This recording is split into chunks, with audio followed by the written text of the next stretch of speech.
Good. Wait, no, there. Good. I'm not usually used to starting speaking right away.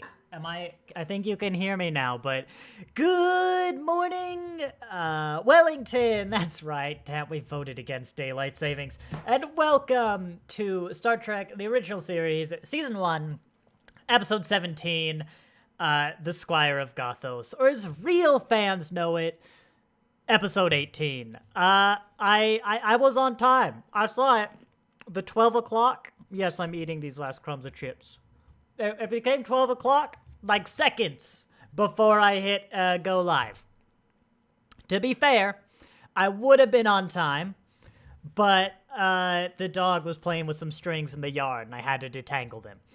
But anyway, yes. Today, first off, before story time, we got 2 stories for you. I found a new game. It's good.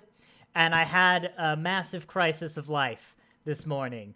But, yes, if you don't know what we're doing, we are basically... Hang on. These instructions, that's the wrong image. There we go. Now it's on screen. We are basically recording a audio commentary track live. So for legal reasons, I cannot just stream the video or even audio of a Star Trek episode. It's bring your own audio, bring your own video. Link to Paramount Plus in the description. Sorry, I'm also having to get up the episode in the background. Gothos, there it is. Yes, that's fine. I'm not addicted to the game. Also, a handful of chips was not the best idea before having to give this big speech. Yeah, what we're going to do is I'm going to tell some stories so people can set up, and then we're going to do a 5, 4, 3, 2, 1, go. And on go, everyone's going to hit play.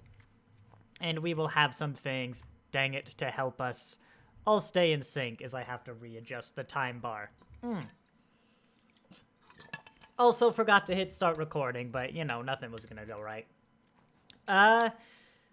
Yeah, first off, story time. I found... Well, hang on. Oh, yeah. I found a new game. It's good. I found it 8 waking hours ago. I know because Steam told me I've played it for 8 hours, called Balatro. I don't know how you say it. It's that poker game that is in no way poker. It's not poker. I don't know. What is it? How does the game describe it? It's good. It's been massively blowing up, though. Where's the store page? I don't know how to get to the store page. It's good. Give it a Google. Balatro. Second off, of course, the lesser, important story, right? The massive crisis. I was sitting on this my couch this morning, and I suddenly realized Candace Flynn of Phineas and Ferb, right? It's the sister of Phineas and Ferb. Phineas and Ferb, they build stuff. Candace Flynn tries to get their parents to know, right? That's the story, if you've never seen it. Candace Flynn has a phone. And if you Google this phone, it's a flip phone, you know, it came out in 2007. There's very clearly a frontward-facing camera on her phone, right? So at any moment in time, she could have used her phone to take a picture of whatever her brothers were doing, which is very big and obvious, and send that to her mom. I guess she just doesn't. It actually gets worse than that, because despite being a 2007 flip phone, the reason her phone has a camera on it is so she can do video calls, which we see her do in the show. And in fact, at one point, there's an episode where she sends her friend, because she's homesick, she sends her friend to go see what her brothers are doing, and they have a video call where she shows her what her brothers are doing. So at any point, she could have just called up her mom, which she does a lot. She does every episode, but done a video call and just shown her what was going on. And I had a massive crisis about that. To be fair, right, Candace does try and take pictures a lot, sometimes even with her phone. It never works out, though, because that would ruin the show. But it baffles me that in 2007, they chose to give the character a camera phone. Not only that, a video camera phone. But even though she didn't need it, like she doesn't need it. You could just cut between her and someone on the phone if you wanted to show her being on the phone. Yeah, no, I had a big crisis about that, where I was like, wait, Phineas and Ferb doesn't make any sense. What? Yeah, no, that, Anyway, speaking of episodes that don't make any sense in a good way, The Squire of Gothos. It's a classic. It's the inspiration for Q. Genuinely, it was. When they were writing Farpoint, they decided to turn a single episode into a two-parter, a feature-length episode, or a double-length episode, I guess. And so they had this story that they needed to fill 45 minutes for. And basically, they looked at this episode, Squire of Gothos, and went, Trelane's quite fun. What if we make Q? And yeah, Q was originally invented just to fill 45 minutes in the encounter at Farpoint. He was not intended to be a recurring character. Like, he was a one-off. That just people, of course, ended up loving Q. And now John Delancey plays him to this day, even though he probably should have stopped like 2 years ago. That was a fitting end. Hot take there. Whatever. When was season 2? That was like 2 years ago, 3 years ago. I don't know. Because I definitely wasn't playing Belantro, my water bottle needs to be full. Whoops, I need to fill my water bottle. So I'm going to do that, and then I'm going to come back and we can do the countdown. But I'm going to get my engine hum for streams. Let's see. TOS Enterprise 9-hour ambience. Let the ad play. Yes, these do have ads. Yes, that has been a problem sometimes. So I will be back in like a matter of minutes to start the episode.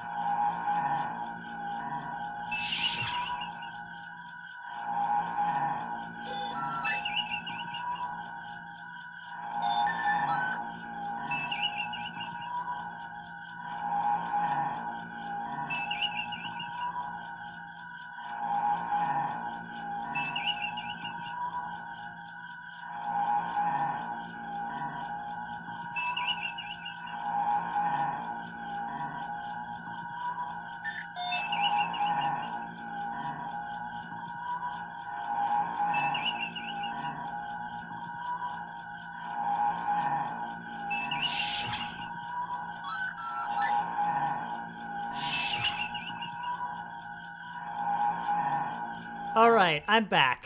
There was a brief slowdown because our dogs, it's just gotten warm enough to where, like, it's comfortable for them outside. And so what is it right now? Yeah, it's 56. We've been brushing up into the 60s. And so one of our dogs, can hear her this one here, this one, yeah, I bet they hear that. Can you hear her? This one now wants to live outside all the time, just laying in the sun. She doesn't want to live outside. She wants to live wherever it's warm and she can, like, sit in heat. Because she also likes the fire. Because it's a little cold, I think, for her now. So she's standing, like, in the doorway we've left open. She's also tiny. I know. Good girl. Good girl. Anyway, we've gone on long enough. I think it's about time to start the episode, and I don't have to use my mouse for that. So again, as a reminder, what we're going to be doing is a 5, 4, 3, 2, 1 countdown. 5, 4, 3, 2, 1, go. Sorry. On go, we're all going to hit play, and then we'll be synced up. I'm watching the remastered edition. If you aren't, that's fine. This could be kind of special effects heavy, but it's the same length. We'll just be seeing different effects. I don't think there's anything massive in this episode, though, but we'll find out. Like, you know, it's one laser beam versus another, as opposed to, like, with the Enterprise itself, it's pretty different. You know, you can't actually see the green screen in the remastered. But anyway, let us do that countdown. 5, 4, 3, 2, 1, go. It always sounds out of time, but I look at a timer as I do that. No, Trelane, I mean, this is a good one, Squire of Gothos. It's just fun, campy goodness. And I don't recall any sexism, so we'll see if I'm right.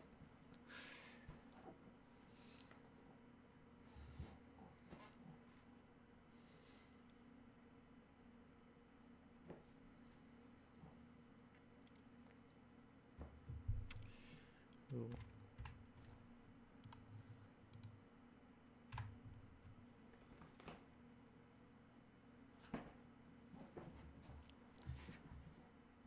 Yes, it is. I always get confused. Yes, I was trying to think of the definition of desert, because it can be a cold place.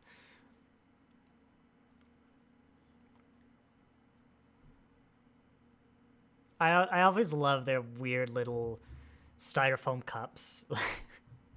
Like, they're just styrofoam cups. Everything else is futuristic, even if it's retrofuturism, but they painted the cups gray, that's it. Like, they're custom, surely, as well. Because it's not like Red Solo Cup. There's no ridges. It's always looked to me like they've got custom-made cups that just look like styrofoam. You still have the food replicator, so they replicate these cups specifically. They could have any type of material, but they choose dentist cups. The other one I always love is in sick bay. You know, McCoy's got like little spray bottles, like just what you'd use in your kitchen for like a Windex bottle or something. It's glorious. Oh, well, there goes Sulu.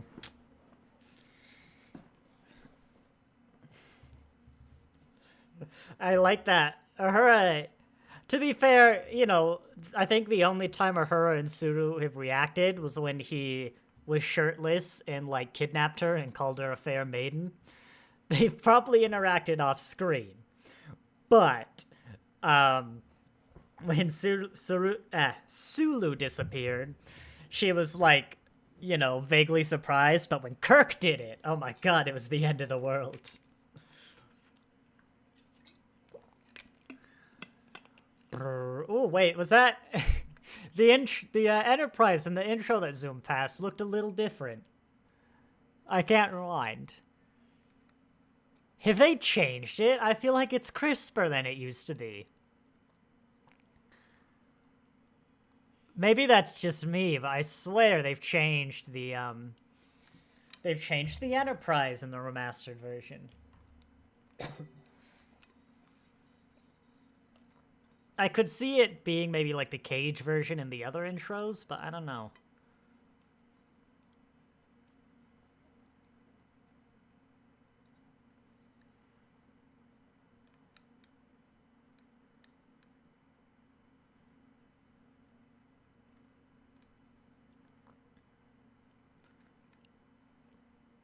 I want Leonard Nimoy to narrate all the captain's logs from now on.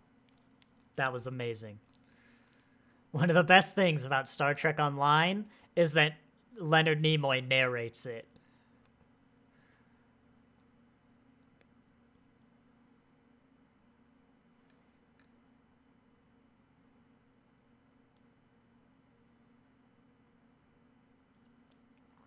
Where? I mean, yeah, they might find him if they beam to a random point on the planet, but...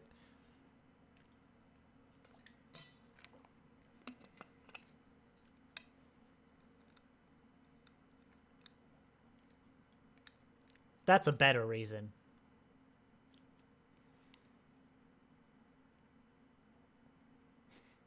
Thank you. That's why we hire you. Oh, yeah, here we go. I forgot about this. See, Trelane, he's just fun. Felicitations? Is that an R or an I? It is felicitations, not fur.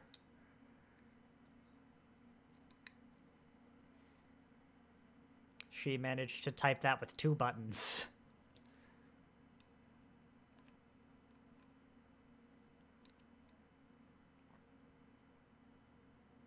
Dang, Spock is good at reading that fancy lettering. Like, there's a dot under the H for no reason.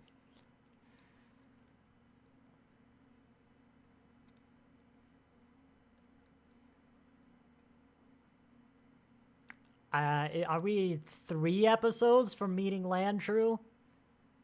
Who was a computer that can send messages? I guess you could argue he's alive, but the 60s wouldn't. Ooh, life support gear. Do we get to see those dumb red hazmat suit things?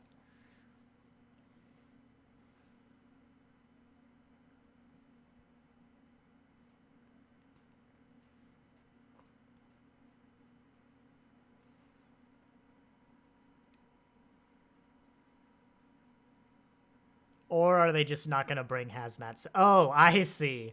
By hazmat suit, you meant mask.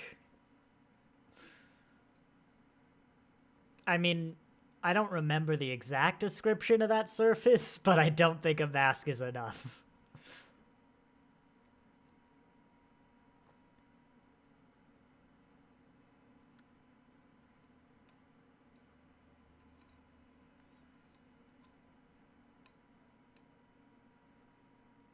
Like, obviously, I get they have the mask because the whole hazmat thing would, like, cost more. It'd be harder to do. Like, this is much more effective. But then maybe the surface of the planet is not being, like, volcanic.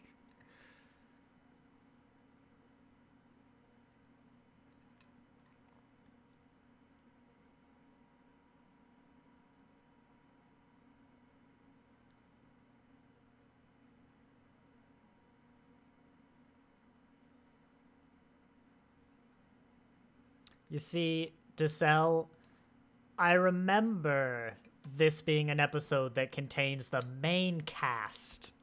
I don't remember either of you. I also don't remember McCoy, to be fair.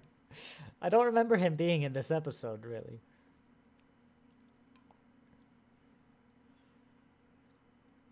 I don't remember anyone dying, either. Well, I mean, Trelane wouldn't care. Because, I forgot, this turns into the most dangerous game, doesn't it? Yeah.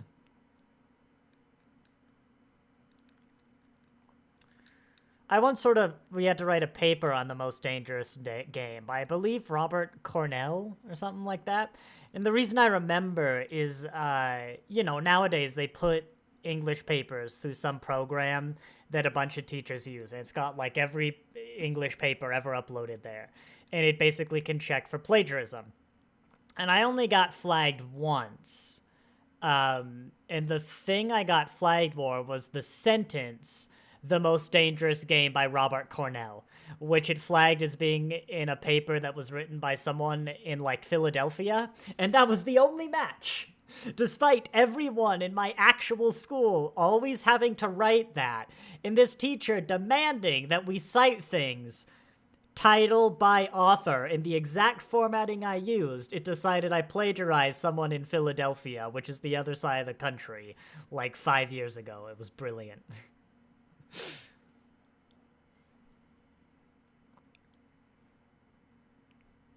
I'm just looking at this vault door thing. Oh, I guess they're probably taking advantage of some CBS standing sets. There's the Salt Vampire. Hello. This probably wasn't a standing set, though. It's a little specific. Shatner's not the great. It's still acting. Sulu. Pretty good. Although Shatner's doing a lot better in this take.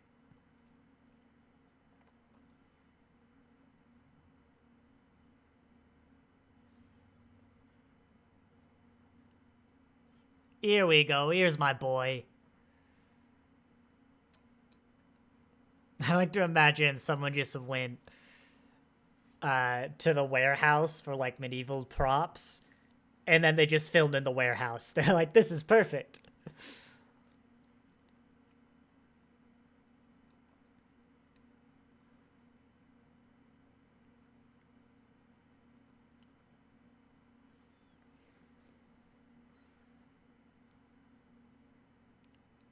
I love how he plays it. Everything about Trelane. The outfit, the voice, the mannerisms, the acting.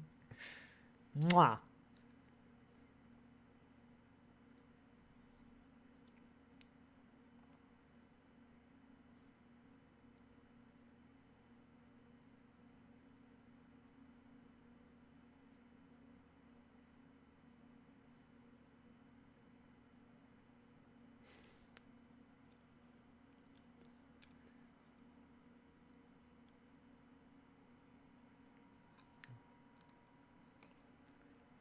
That was it. This whole week, I've been thinking, I swear Trelane is retired, but isn't he some sort of nobility? You can't retire from nobility, but it's General Trelane retired. Mwah! Brilliant.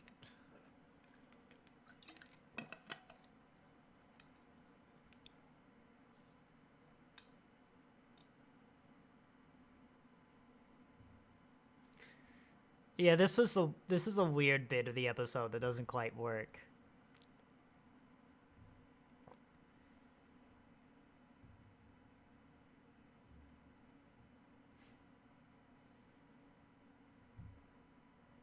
Like, fine, he's got a fantastic telescope and can see Earth from the planet. Fair, I'll accept that. It's weird that he doesn't know about light speed, given how powerful he is, you know? I've never got that as much.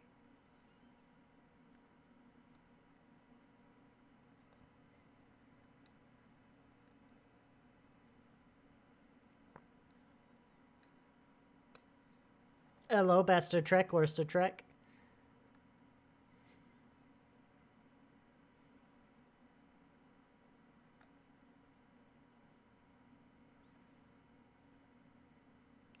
I'm not doing Doctor Who next week. What's the topic this week for Best of Trek, Worst of Trek? I might pop in for that if things work out.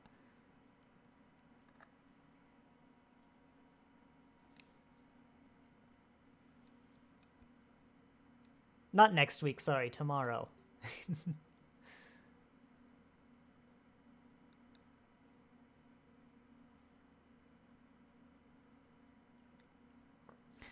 Yeah, I've never liked this in sci-fis. I think Star Trek and Doctor Who both does it, but I've never really liked when humanity is particularly basically anything, but especially any negative attribute, because it's kind of rather like doomerism. And it's the sort of like we're all doomed, there's nothing we can do attitude, and it ignores the very real world forces and incredibly generic things that cause a lot of the problems in the world that could actually theoretically be solved. Humanity is inherently evil, is not a solvable problem. But the universe really, really likes the people who are able to benefit from disaster being in power. That can be theoretically resolved. Oh yeah, Melora. We'll see how times work out, because I got something Sunday. That's why I'm not doing Doctor Who. But, your stuff is earlier, so we'll see.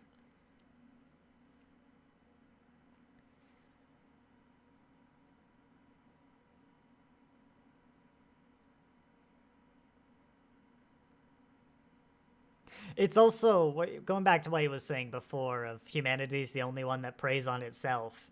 Like, every species has done that. The Klingons, the Vulcans, the Romulans. Oh god, the Romulans do that, and we've invented them.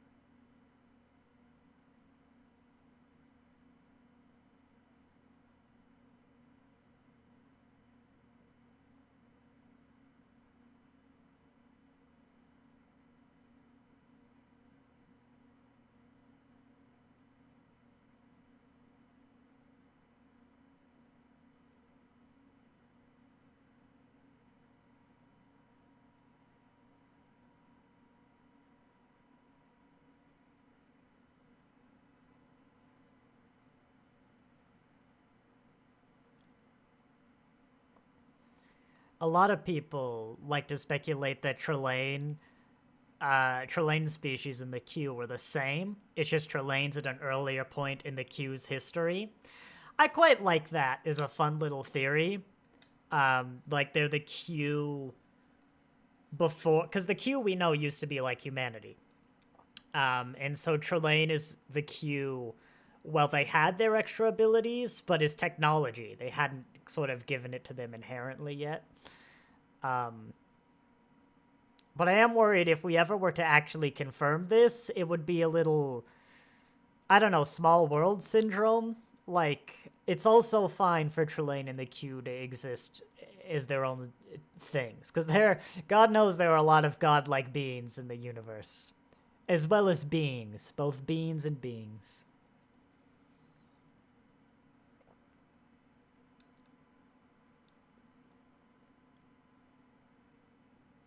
There's a good beta canon book about the Trelane being Q. I forgot about that. Is that the one that's got, I think, Q and Spock? And it talks about why the Great Barrier is around the galaxy. I've heard good things about the one. I might have just named 3 books, honestly, but I've heard good things about at least one of them. I will say, I do like the Q being behind the Great Galactic Barrier. I really do like that idea.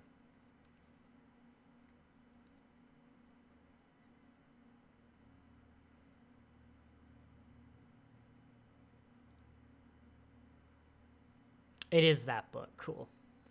I haven't read any of the Star Trek books. It might be fun to get into some of them. Maybe as the weather warms up, it might be fun to get some up to read them. But they can be quite expensive to get secondhand. And, of course, it's an expensive hobby. And I've already got a few of those, but I might try and... What's that one called? I might try and find it. Yeah.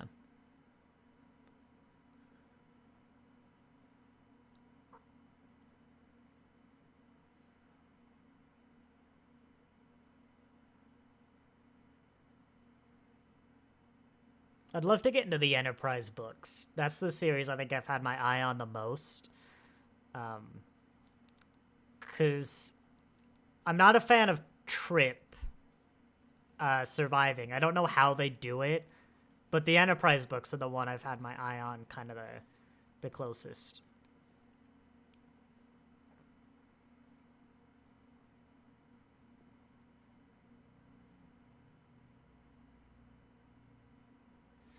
I do like that, actually. Again, it's weird he wouldn't know about the fire, but I like that everything's visual and there's nothing else because he can only see the Earth.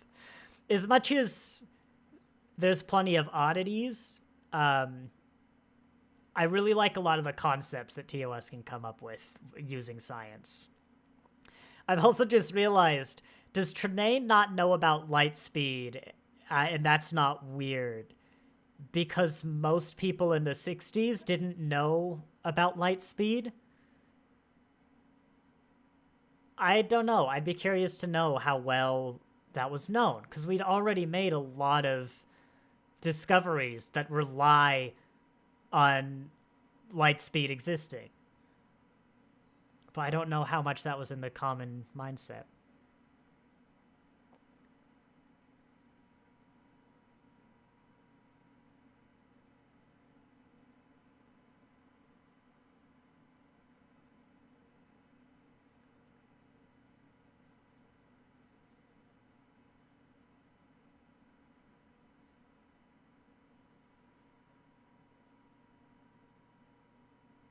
Oh. Oh, I guess okay, I'll allow this one because he's looking at like Revolutionary France era Earth.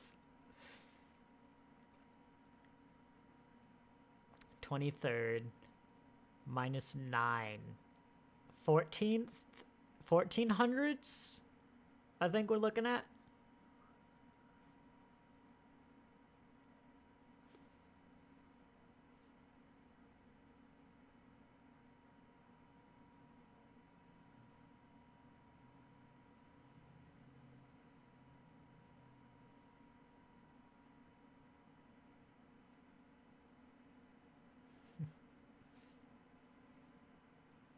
Is this the big green hand episode? I don't think it is. I thought that was Apollo. Place your bets, big green hand or no big green hand.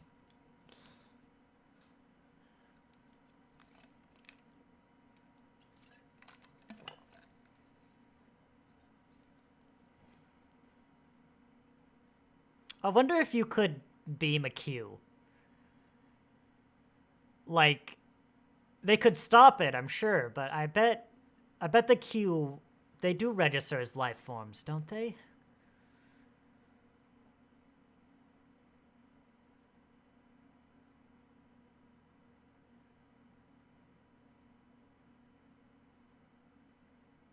Not even gonna attempt it.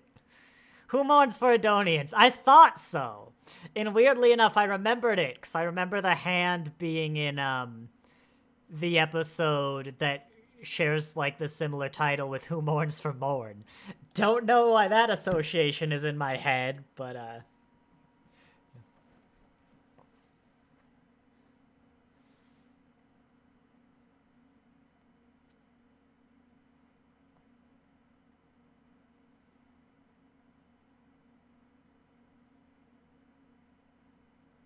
is that the first time we've established that? I guess he didn't say his mother wasn't from Vulcan, but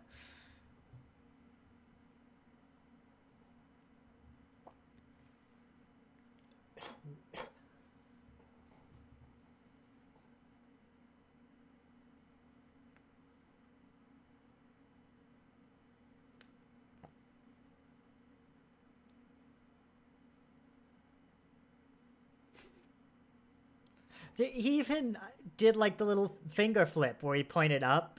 Like the Q often have to do their hand motions.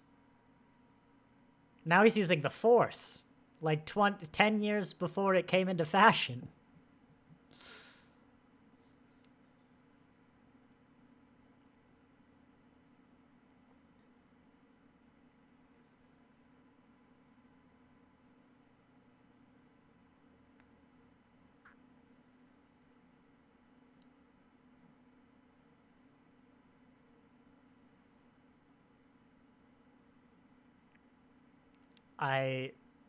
I want to know what else this guy did. Like, I almost wonder if they just got someone out of like a theater and just was like, they'd never done TV. It's like, you're gonna be Trelane now. This is exactly what we want. I'd be amazed if they didn't have theater training or experience.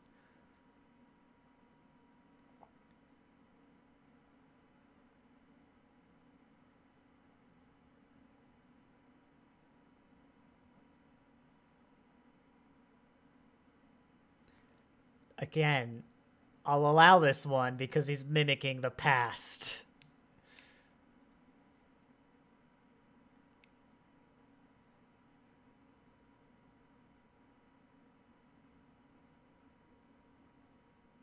Oh, so it's not the point, but where is Uhura actually from again? Because she speaks Swahili, but Swahili isn't a country unless I'm seriously failing my African geography here. I don't... Where is Uhura from? Where is Uhura from? Yeah, no, not the actress.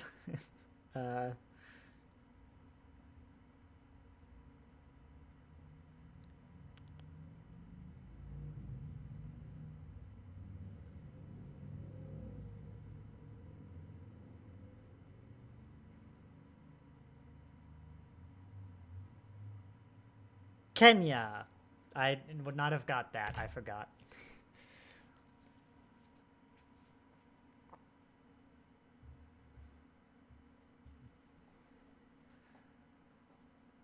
I mean, at least Uhura gets something out of this episode, you know?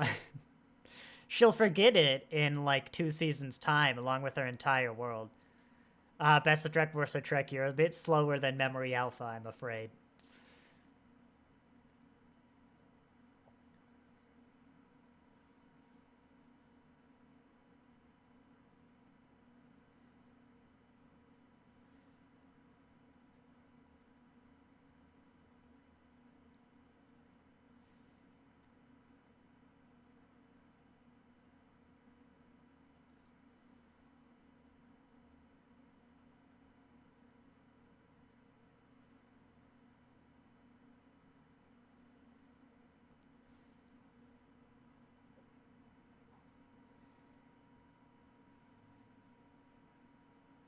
Probably.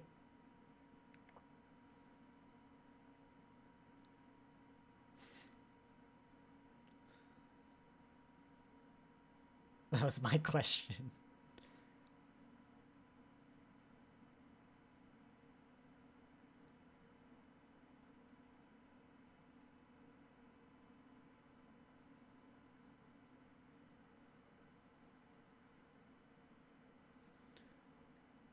I mean, it wasn't Spock's logic, but he did disagree. You can be all-powerful, but not omniscient. I mean, the Q are all-powerful, but they don't know anything. Sorry, they don't know everything. They do know quite a bit.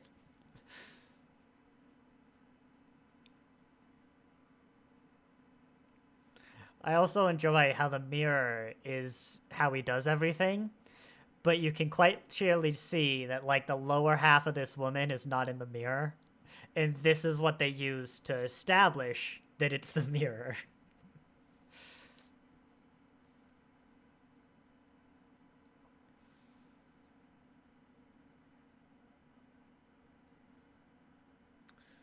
I'd also comment on how, like, okay that officer is with this situation, but I'm gonna choose to believe Trelane is making her okay.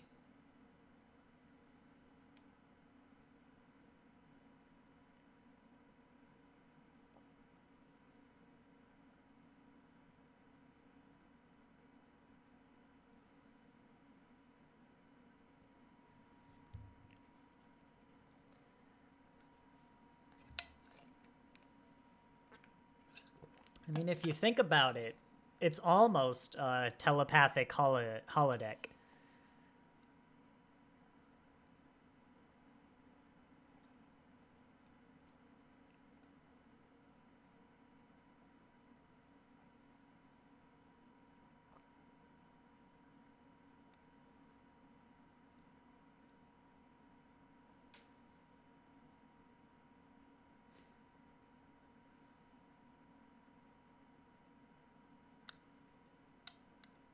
At the cost of 7 years of bad luck, which I don't think will take us through all of the movies, but it might hit Wrath of Khan, which is going to explain some things.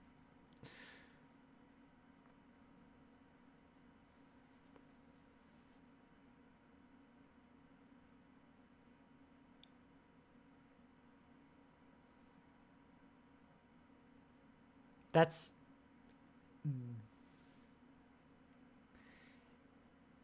Yeah, there was a bit of sexism in this episode, and I forgot. We'll get there one day. He's so expressive.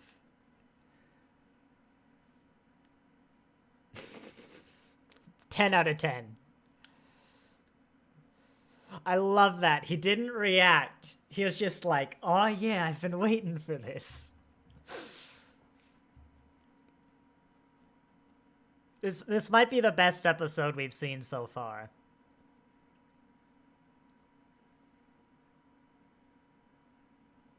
Wait. Alexander Hamilton.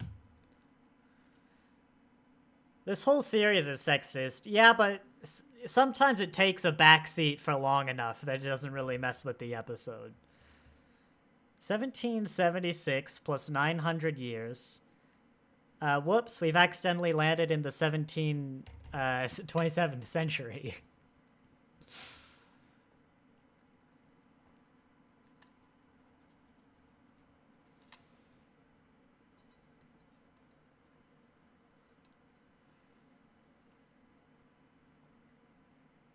I don't remember when TOS was supposed to have taken place. I know it was intentionally not defined and just, like, far in the future. But internally, I think there was a concept of when it was. And it's not the 23rd century. It's pretty darn late. It probably was the 27th, you know, with that comment. But it was a lot later than it ends up being.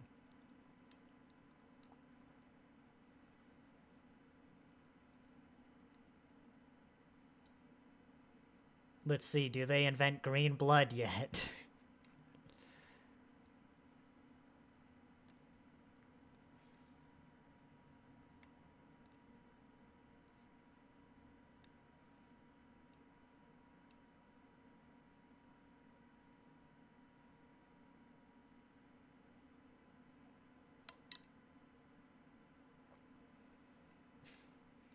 Somebody make an edit of that shot, but Trelane shoots the cameraman, the screen breaks, and it like the cameraman falls backwards dead, so the camera tilts up really quickly.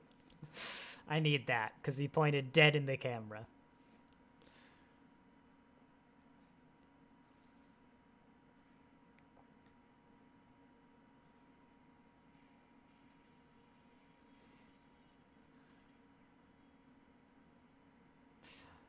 Ah, the most advanced technology. My computer, too, makes comical spring noises whenever it encounters an error.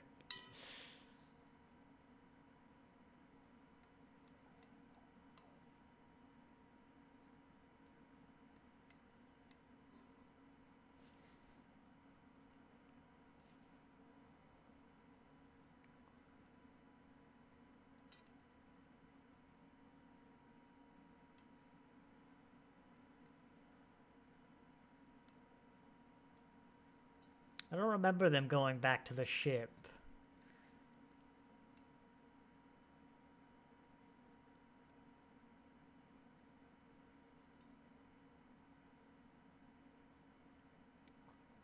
Look at that. That's a good shot of the Enterprise.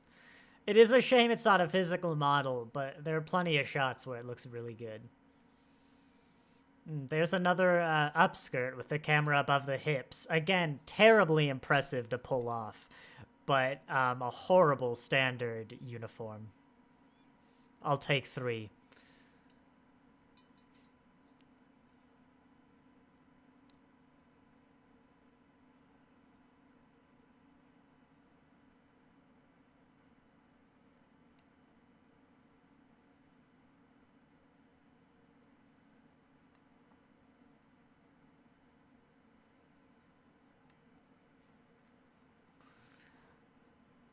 I like to think within the Star Trek universe, you know, there'll be some organization that's against the sexist treatment of women in Starfleet.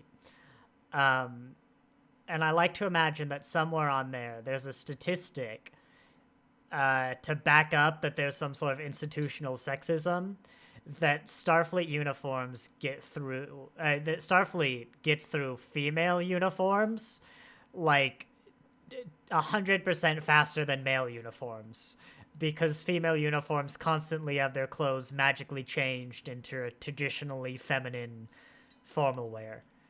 And it's just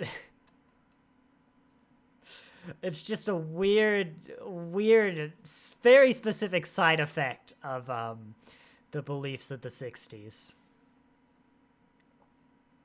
Every time you go through TOS, you're always kind of looking forward to TNG and being like, man, I can't wait till we ditch all of this just constant sexism and all that stuff. We finally get to the 80s.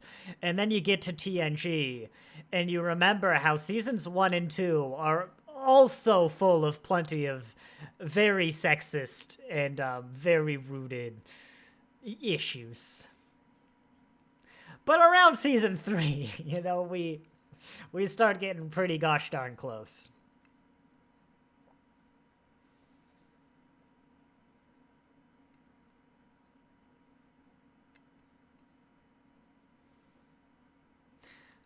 I always kind of like to see, it's a brilliant graph of kind of how, for desperate lack of a better word, how the sort of political correctness and views on like sexism and equality, how that's changed, how we've progressed as a society. Ooh, I wonder where we got the Q trial concept from. There's a graph that is every Star Trek series, what percent of their episodes pass the Bechdel tests, which if you don't know, I know it's somewhat flawed, but it's a nice little litmus test for equality, where basically, in order to pass the Bechdel test, it's 3 criteria. You need to have at least 2 named female characters who have a conversation to each other about something that is not a man. Those are the only criteria. And of course, TOS does very, very badly. But there's kind of a steady increase. As TNG does better, Deep Space Nine does better than TNG. Voyager's really good. It's up at like 83. That makes sense. And then Enterprise takes a step back down to represent 2005. And I'm like, yeah, that sounds about right.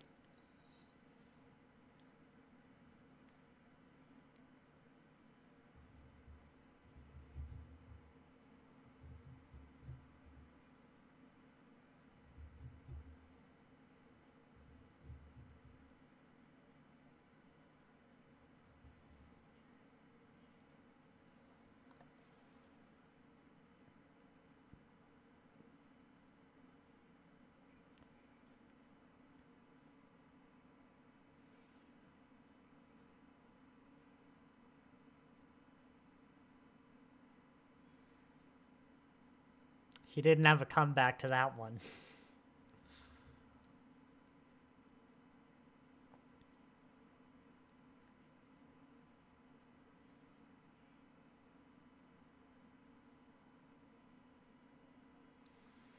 I mean, if he is looking at revolutionary France, I think he'd be guillotined.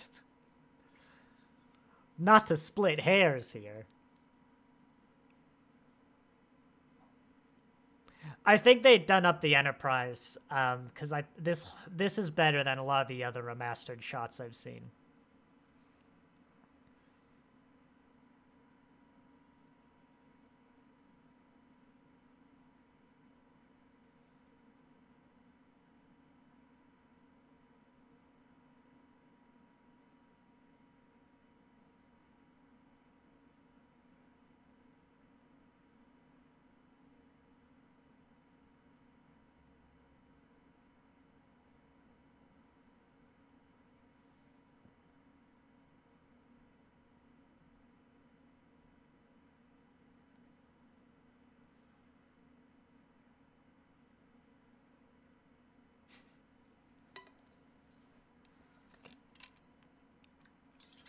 I love how Trelane's doing a lot of common hand signals.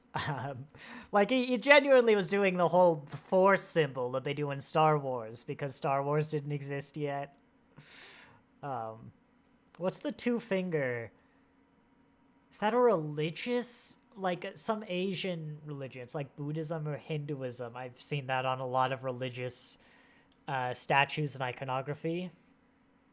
I don't remember which, though.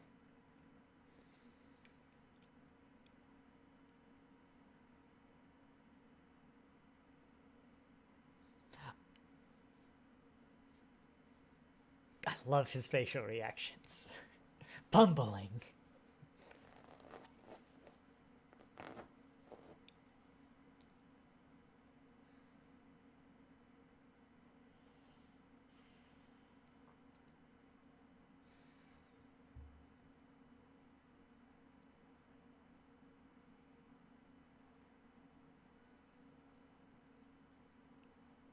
Could you imagine Picard pulling this? I'm just trying to put it in my mind.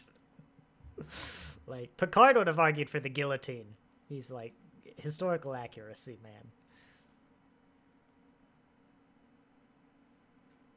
Have you ever read The Most Dangerous Game by Robert Cornell?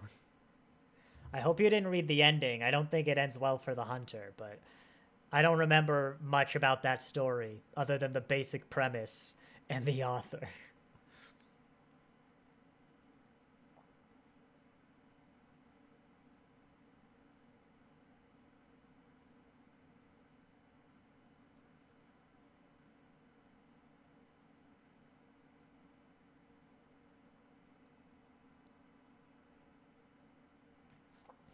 I like how much inspiration is taken from some classic stories, but not necessarily like,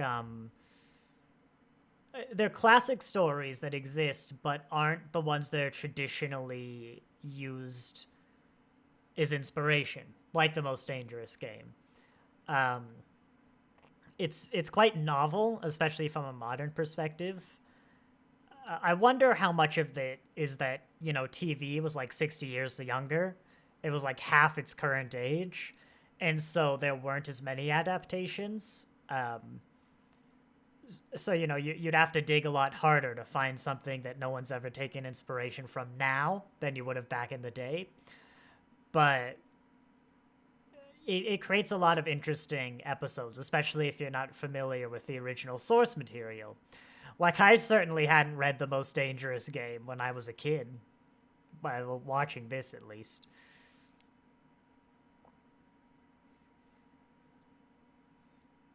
Hate it when you leave the green screen up.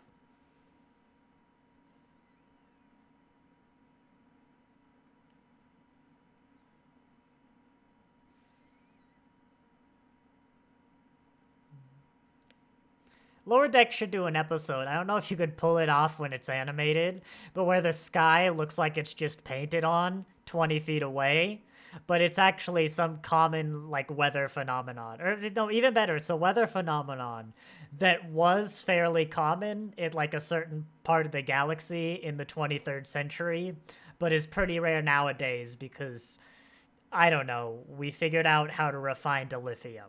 You're creative, work it out. Or say, have Boylan be like, why did it become less popular? Then Mariners starts and they get interrupted. Like, that's good enough, you know?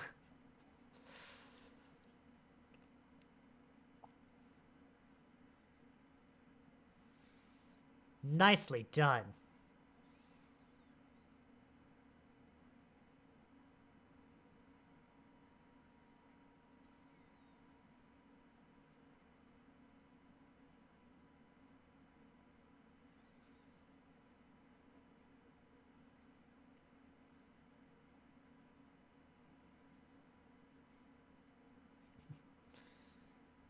This guy just gives 100% in his performances. I can't praise him enough.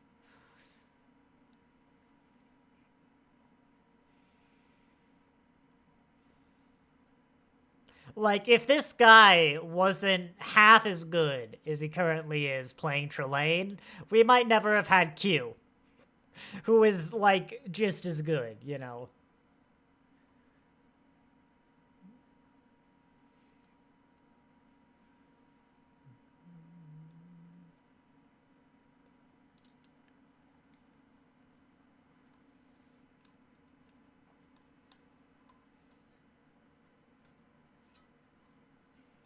Ooh, that was an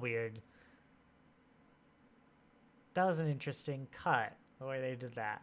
It looked kind of weird, that first wall. It was really well done other than that, though.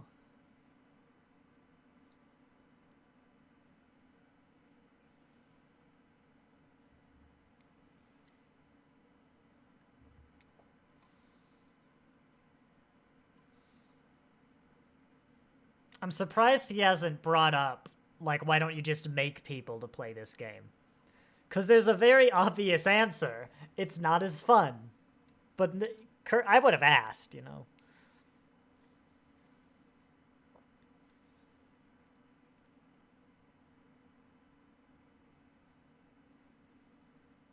Is it really that easy, or does Kirk just have thick thighs?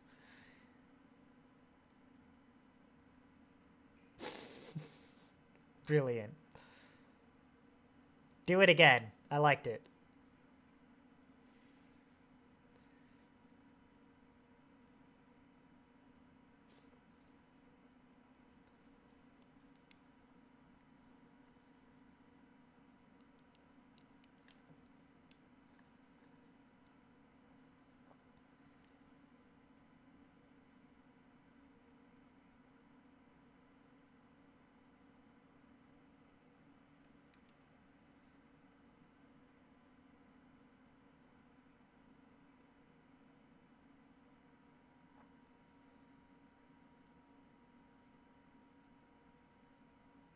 His accent totally changed there. I loved it. It's like he's using a normal voice now.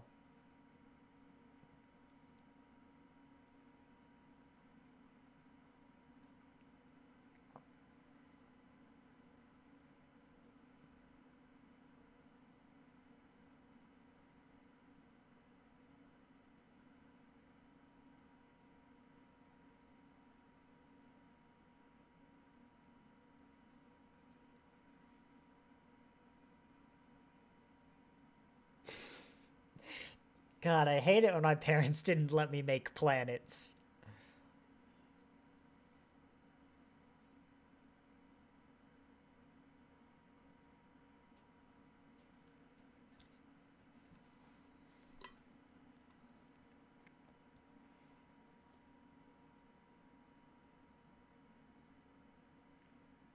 He would have, but that's not the point.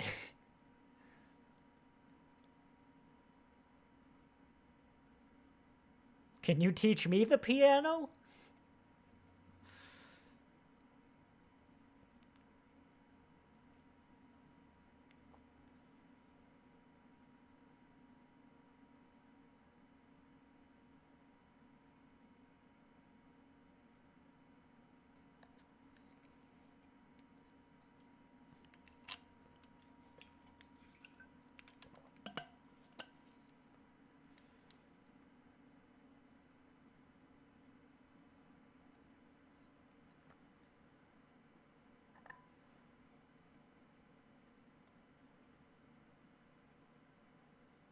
So close. It's beam me up Scotty, Kirk. Scotty. I know you won't get there till the animated series. You never said it in the originals, but you'll get there.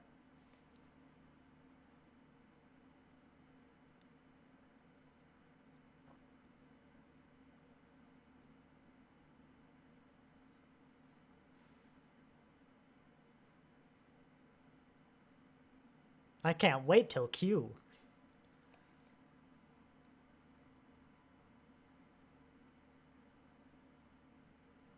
Proto-Q. It'll make sense in a century. God of War. That's a little harsh.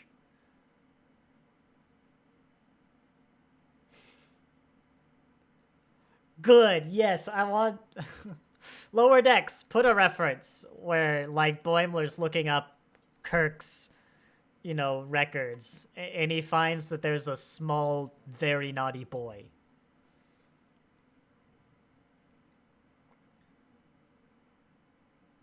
Kirk, you were supposed to be the book on legs. Wait, actually, no. Take a rewind. I want to know what you tied cans to. What would you tie cans to? That's the only one that actually might not be that bad. But given what the other ones were... What would you tie? Because, like, the back of a car, but that's if you get married. That's not much of a prank. Like, people do that anyway. But anyway, as we draw to a close, I don't know why I always mess up those hotkeys. Yeah, no, that is a great episode. I mean, quick check. That's probably the best one of the season so far. Yeah, Balance of Terror is good. I'd probably have to see them back to back. But no, that's definitely a highlight. That honestly might be the best of the season. Ooh, you get Space Seed this season. Devil in the Dark, that's good. Which one's Errand of Mercy? Is that the really bad one? No, that one's fine. We get Klingons. Oh, City on the Edge of Forever. I don't rate that as highly as most, but it is good. Yeah, no, that's easily one of the top 3 or 4 of the season. We'll also, looks like we'll finish this season maybe a month or 2 after Discovery ends, the way we're going.